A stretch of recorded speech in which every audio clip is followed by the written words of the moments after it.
ಮುಗೀತು ಕಣ್ರ, ಮುಗೀತು ಈ ಕಾರಿಂದ ಋಣ. ಅವು ಆ ಕಾರ್ ಕೊಡ್ಸದ್ಲು ಸೂರ್ಯ, ಅದನ್ನ ಕಿತ್ಕೊಳ್ಳೋ ಹಾಗೆ ಮಾಡ್ದ. ಯಾವತ್ತ ಅವನಿಗೆ ಸಂಶಯ ಇಲ್ಲ ಕಣ, ಅವನ್ ತೀಟೆಗೆ ನಾವೆಲ್ಲ ನಿರುದ್ಯೋಗಿಗಳಾದೋ. ಮುಚ್ಕೊಂಡಿರಪ್ಪ, ಇದ್ರಲ್ಲಿ ಅವನದೇನು ತಪ್ಪಿಲ್ಲ. ಹೂನಪ್ಪ, ನಾವೇ ತಪ್ಪು ಮಾಡಿರೋದು. ಏಯ್ ಚೇತ್ನ, ಮಳೆ ಗುಮ್ಮ ಕಣ ನೀನು, ಮೊದಲು ನಿನಗೆ ಬಾಸ್ಬೇಕು. ಅದಕ್ಕೆ ನಾವಿದ್ದೀವೋ.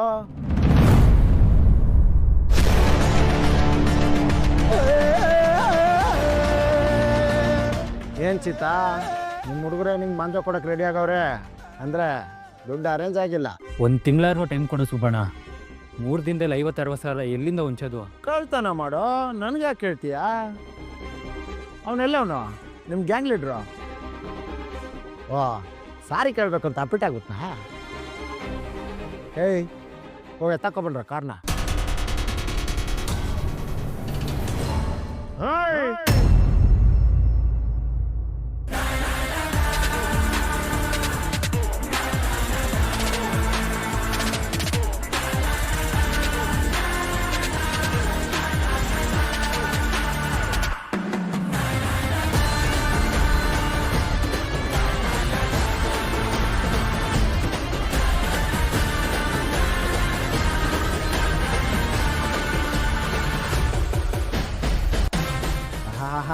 ಆಪತ್ ಬಾಂಧವ, ಅನಾಥ ರಕ್ಷಕ, ವೆಲ್ಕಮ್ ವೆಲ್ಕಮ್. ಈ ಪಿಕ್ಚರಲ್ಲಿ ತೋರಿಸೋ ಹೀರೋಗಳ ಥರ ಕರೆಕ್ಟಾಗಿ ಬಂದ್ಬಿಡ್ತೀಯಲ್ಲ ಬಸ್ಸು. ಏಯ್, ಕಾರೇನು ಎತ್ಕೊಂಡು ಹೋಗ್ಬೇಕಾಗಿಲ್ಲ ಕಣ್ರು, ಬಾಸ್ ಬಂದವ್ರೆ. ಬಸ್ಸು ಡೀಲ್ ಓಕೆನಾ? ಕಾರಲ್ಲ, ಕಾರ್ ಮೇಲಿರೋ ಧೂಳು ತೊಗೊಂಡೋಗಲ್ಲ. ನೀನು ಸಾರಿ ಕೇಳಿದ್ರೆ 4 ಹೆಜ್ಜೆ ಹಿಂದೆ ಹೋಗಿ ದೀರ್ಘದಂಡ ನಮಸ್ಕಾರ ಮಾಡಿ ಸಾರಿ ಕೇಳ್ಬಿಡು. ಎಲ್ಲ ತಪ್ಪನ್ನು ಕ್ಷಮಿಸ್ಬಿಟ್ಟು ನಿಮ್ಮನ್ನು ಉದ್ಧಾರ ಮಾಡಿಬಿಡ್ತೀನಿ. ಏಯ್, ಅವನ್ಯಾಕೋ ನಿನ್ನ ಹತ್ರ ಸಾರಿ ಕೇಳಬೇಕು? ಸೂರ್ಯ ಬೇಡ. ಸೂರ್ಯ, ಸೀತಾ, ಕಾರ್ ಬೇಡವೇನೋ ಕಂದ? ಕಾರ್ ಹೋದ್ರೆ ಹೋಗ್ಲಿ, ಅರೆ ನಮ್ಮ ಸೂರ್ಯ ನಿನ್ನ ಕಾಲಿಗೆಲ್ಲ ಬೀಳೋದು ಬೇಕಾಗಿಲ್ಲ. ಬಿಡು ಚೀತಾ, ನನ್ನ ಒಬ್ಬನಿಂದ ಎಲ್ರಿಗೂ ತೊಂದರೆ ಆಗೋದು ನನಗೊಂಚೂರು ಇಷ್ಟ ಇಲ್ಲ. ಇದು ಬದುಕೋರ್ ಲಕ್ಷಣ. ಏಯ್, ವಿಡಿಯೋ ಮಾಡ್ರು, ಬಾಸ್ ಇವಾಗ ನನ್ನ ಕಾಲಿಗೆ ಬೀಳ್ತಾರೆ.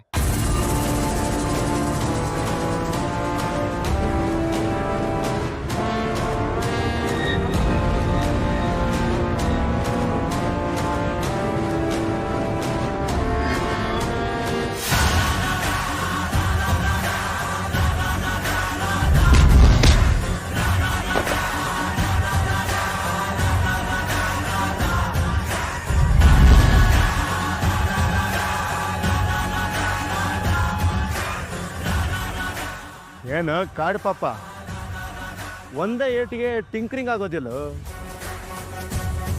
ಬಾಕಂದ ಒಂದು ಸ್ವಲ್ಪ ವೆಲ್ಡಿಂಗು ಮಾಡಿ ಕಳಿಸ್ತೀನಿ. ನನಗೆ ಓದ್ಬಿಟ್ಟಲ್ಲ, ಇನ್ನು ನಿನ್ನ ಕಾರ್ಗಳನ್ನ ಯಾರು ಕಾಪಾಡ್ತಾರೋ ನೋಡ್ತೀನೋ. ಕಾರಲ್ಲ ಕಾಡು ಪಾಪ, ಈ ಕಾರ್ಗಳದ್ದು ಒಂದೇ ಒಂದು ಫೋಟೋ ತೊಗೊಂಡೋಗ್ಬಿಡ್ಲಿ ಇಲ್ಲಿಂದ. ಹಾಂ, ಅದು ಯಾರು ತೊಗೊಂಡೋಗ್ತಾರೆ ನಾನು ನೋಡಿಬಿಡ್ತೀನಿ. ಯಾರು ತೊಗೊಂಡೋಗ್ತೀರೋ? ಹಾಂ, ಏಯ್, ಯಾರು ತೊಗೊಂಡೋಗ್ತೀರೋ ಕಾರ್ಗಳನ್ನ? ರೌಡಿ ಹತ್ರನೇ ರೌಡಿಸಮ್ಮ. ಅದೇ ಹೇಳಕ್ ಬಂದೆ ಪಾಪ, ಈ ರೌಡಿ ಹತ್ರನೇ ನಿಮ್ಮಂಥವ್ರು ರೌಡಿಸಮ್ಮ. ಏಯ್ ಜುಟ್ಟ, ಹಾಂ ವಿಡಿಯೋ ನನಗೆ ಕಳ್ಸ, ಶಾರ್ಟ್ ಚೆನ್ನಾಗಿತ್ತು ಅದೇ ನಮಗ. ಬೇಡ ಸೂರ್ಯ, ಈ ದಿಮಾಕ್ ಬೇಡ. ಇವತ್ತು ನೀನು ಇದೆಯಾ, ಕಾರ್ ಮುಟ್ಟಲ್ಲ. ಅಲ್ಲೇ ರೋಡಲ್ಲಿ ತಗ್ಲಾಕೊಳ್ಳಲ್ವಾ? ಸೀಸ್ ಮಾಡ್ಕೊಂಡು ಹೋಗ್ತಾ ಇರ್ತೀನಿ ಕಾರ್ಗಳನ್ನ. ನನ್ನ ಹುಡುಗರ ಕಾರ್ ನೀನೇನಾದ್ರೂ ಎಲ್ಲಾದರೂ ಅಡ್ಡ ಹಾಕಿದ್ರೆ ಮಗನೇ ಅಡ್ಡಡ್ಡ ಮಲಗಿಸ್ಬಿಡ್ತೀನಿ ನನ್ನ. ನಿನಗೇನು ದುಡ್ಡು ತಾನೇ ಬೇಕಾಗಿರೋದು? ಹಾಂ, ಲೈ ಚೇತ್ನ, ಒಂತೆಗೆ ಆಚೆ ವಿಡಿಯೋ ಮಾಡ್ಕೊಳೋ. ವಿಡಿಯೋ ಏನಾಗಿದೆಯಾ? ಹಾಂ. ಅಯ್ಯ ಗೊರಿಲ್ಲ, ನೀನು ಇವನಿಗೆ ಎಷ್ಟೋ ಕೊಡಬೇಕು? ಸೂರ್ಯ, ಎಷ್ಟು ಕೊಡ್ಬೇಕು ಹೇಳು? 1,30,000.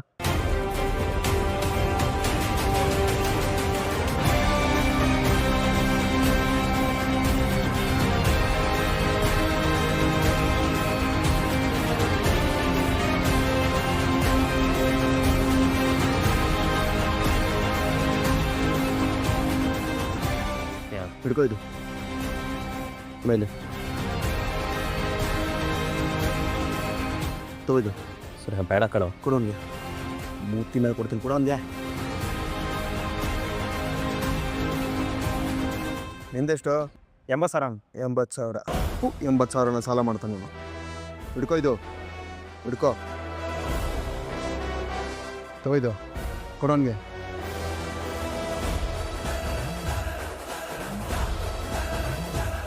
ಹುಡುಗ ಲೈಚ್ ಎತ್ತ ಎಷ್ಟೋ ನಿಂದು 1,00,000 ಹಿಡ್ಕೊಯ್ತು 1 ಲಕ್ಷ ಕೊಡೋಂಗೆ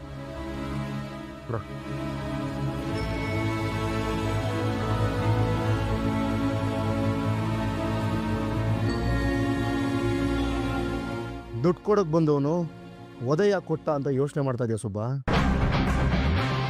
ಇದು ಅಡ್ವಾನ್ಸ್ ಅಷ್ಟೇ. ಬ್ಯಾಲೆನ್ಸು ಇನ್ನೊಂದು ಸ್ವಲ್ಪ ದಿನದಲ್ಲೇ ಕ್ಲಿಯರ್ ಮಾಡ್ತೀನಿ. ಮಂಜನ್ ಮೇಲೆ ಅವನ ಮನೆಯವರು ಪ್ರಾಣನೇ ಇಟ್ಕೊಂಡಿದ್ದಾರೆ ಸುಬ್ಬ. ನಿನ್ನಿಂದ ಅವನಿಗೆ ಸ್ವಲ್ಪನೂ ತೊಂದರೆ ಆಗಬಾರ್ದು. ದೇವಸ್ಥಾನದಲ್ಲಿ ಟಿಕೆಟ್ ತೊಗೊಂಡು ಅರ್ಚನೆ ಮಾಡಿಸ್ತಾರೆ.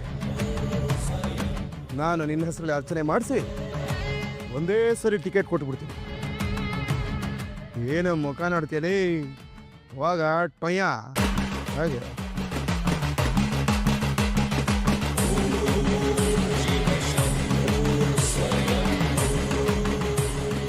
ಥ್ಯಾಂಕ್ಸ್ ಕಣ ಸೂರ್ಯ. ಕಾರ್ ಹೋಗುತ್ತೇನೋ ಭಯದಲ್ಲಿ ನಿನ್ನ ಬಗ್ಗೆ ಏನೇನೋ ಮಾತಾಡ್ಬಿಟ್ಟೆ. ಇರಲಿ ಬಿಡಲಿ, ಇವೆಲ್ಲ ಆಗತ್ತೆ, ನನಗೂ ಅರ್ಥ ಆಗುತ್ತೆ, ಬರೋಲ್ಲ. ಅದೇ ಹೋಗ್ರಿ, ನೀವು ನಿಮ್ಮ ಕೆಲಸ ನೋಡ್ಕೊಳ್ಳಿ ಹೋಗಿ. ಲವ್ ಇಷ್ಟು ದುಡ್ಡು ಎಲ್ಲಿತ್ತು? ಹೇಗೆ ತಂದ್ಕೊಟ್ಟು? ನನ್ನ ಒಬ್ಬನಿಂದ ಎಲ್ರಿಗೂ ತೊಂದರೆ ಆಗೋದು ನನಗೆ ಸರಿ ಅನ್ನಿಸ್ತಿಲ್ಲ ಮಗ. ಅದಕ್ಕೆ ಕಾರ್ ಮಾರ್ಬಿಟ್ಟು ಮಗ ಕಾರ್ ಮಾರ್ಬಿಟ್ಟ? ಹೋಗ್ಕೊಣ. ನನ್ನ ತಪ್ಪಿಗೆ ಪಾಪ ಇವರೆಲ್ಲ ಯಾಕೋ ಕಷ್ಟಪಡಬೇಕು. ಇರಲಿ ಬಿಡ. ಏನೋ ಒಂದು ಚೂರಪ್ಪರ ದುಡ್ಡು ಮುಕ್ಕಿದೆಯೋ, ಅದನ್ನು ತೊಗೊಂಡು ಏನೋ ಮಾಡ್ತೀನಿ. ಎಲ್ಲೋದ್ನವನ ಲೈ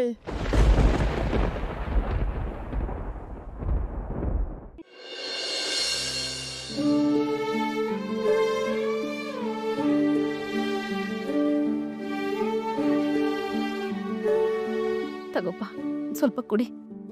ಬೇಡಮ್ಮ. ಬೇಡ ಅಂದ್ರೆ ಕೈನೋ ಸರಿ ಹೋಗೋದ್ ಬೇಡವಾ? ನಾನೇ ಕೊಡಿಸ್ತೀನಿ ತಗೋ.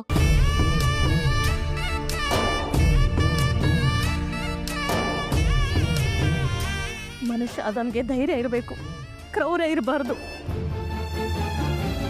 ಕೋಪ ಬಂದ ಹಾವು ತನ್ನ ಪರಿವಾರದವ್ರ ಮೇಲೆನೆ ವಿಷ ಉಗುಳೋ ಹಾಗಾಗಿದೆ ಇಲ್ಲಿ.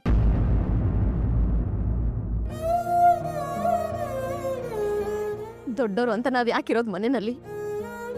ಏನಾದ್ರೂ ಬೇಸರ ಆಗೋಂತ ವಿಷಯ ಇದ್ದಿದ್ರೆ ನಮ್ಮ ಹತ್ರ ಮಾತಾಡ್ಬೋದಿತ್ತಲ್ವಾ? ಅವ್ರು ಹೀಗೆಲ್ಲ ಮಾಡ್ತಾರೆ ಅಂತ ನಾನು ಅನ್ಕೊಂಡೇ ಇರ್ಲಿಲ್ಲ.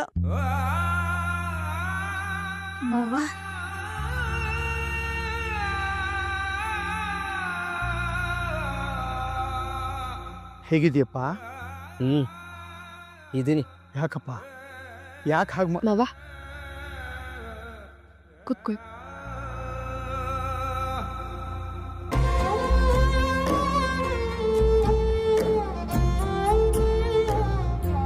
ವಿಷಯ ಕೇಳಿ ತುಂಬ ಬೇಸರ ಆಯಿತು ಕುಸುಮಮ್ಮ. ನಿಮಗೆ ಬೇಸರ ಮಾತ್ರ ಆಗಿದೆ ಅಣ್ಣ, ಆದ್ರೆ ನಮಗೆ ನಷ್ಟ ಆಗಿದೆ. ಮಾಳಿಗೆ ಸೋರ್ತಾ ಇದ್ರೆ ಪಾತ್ರೆ ಇಟ್ಟು ಹೇಗೋ ಜೀವನ ಮಾಡಬಹುದು. ಬಾಳೆ ಸೋರೋದಕ್ ಶುರುವಾಗ್ಬಿಟ್ರೆ ಏನ್ ಮಾಡಿ ಬದುಕ್ಬೇಕು ಹೇಳಿ ಅಣ್ಣ? ನೀವು ಓಡಿಸ್ತಾ ಇದ್ದ ಟ್ರೈನಿಗೆ ನಮ್ಮನೆಯವ್ರು ಸಿಕ್ಕಾಕೊಂಡು ಪ್ರಾಣನೇ ಬಿಟ್ಬಿಟ್ರು. ಈ ಮನೆಗೆ ಪ್ರಾಣ ಆಗಿರೋ ಮೀನಾನ ನೀವು ಬಲವಂತವಾಗಿ ಕರ್ಕೊಂಡು ಹೋಗಿ ನಿಮ್ಮ ಮನೆ ಸೊಸೆ ಮಾಡ್ಕೊಂಡ್ರೆ, ಈಗ ಈ ಮನೆಗೆ ಬೆನ್ನೆಲುಬಾಗಿರೋ ನನ್ನ ಮಗನ ಕೈನ ನಿಮ್ಮ ಮಗ ಮುರಿದಿದ್ದಾನೆ. ನಮ್ಮ ಮನೇಲಿ ನಡೆದಿರೋ ಎಲ್ಲಾ ಅನಾಹುತಕ್ಕೂ ಗೊತ್ತಿದ್ದೋ ಗೊತ್ತಿಲ್ದೇನೋ ಒಂದ್ ರೀತಿಲಿ ನೀವೇ ಕಾರಣ ಆಗೋದ್ರಿ ಅಣ್ಣ.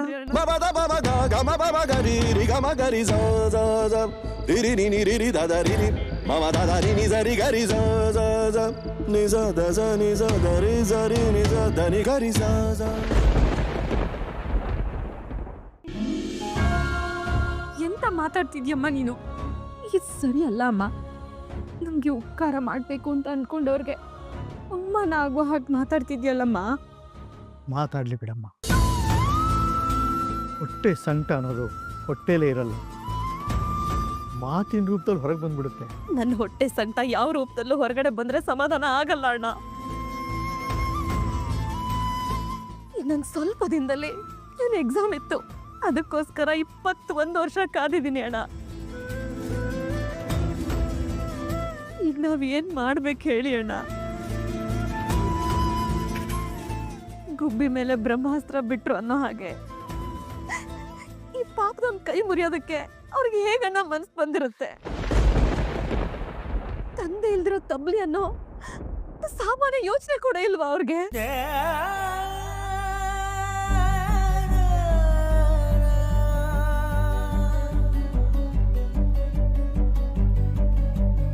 ಇವನ್ ಕಥೆನೇ ಹೀಗೆ. ಇನ್ನು ದಿನ ಅವ್ರ ಮನೇಲಿ ಹೇಗ್ತಾ ಇರೋ ನನ್ನ ಮಗಳ ಜೀವನ ಹೇಗಣ್ಣ? ಪ್ರತಿ ಸಾರಿನೂ ನನ್ನ ಮಗಳು ಜಗಳ ಮಾಡ್ಕೊಂಡು ನನ್ನ ಮನೆಗೆ ಬಂದಾಗ ನನ್ನ ಜೀವನೇ ಹೋದಾಗ ಆಗುತ್ತೆ. ಅಮ್ಮ ಅವ್ರು ಯಾವತ್ತೂ ನನ್ನ ಮೇಲೆ ಕೈ ಮಾಡಿಲ್ಲ ಅಮ್ಮ.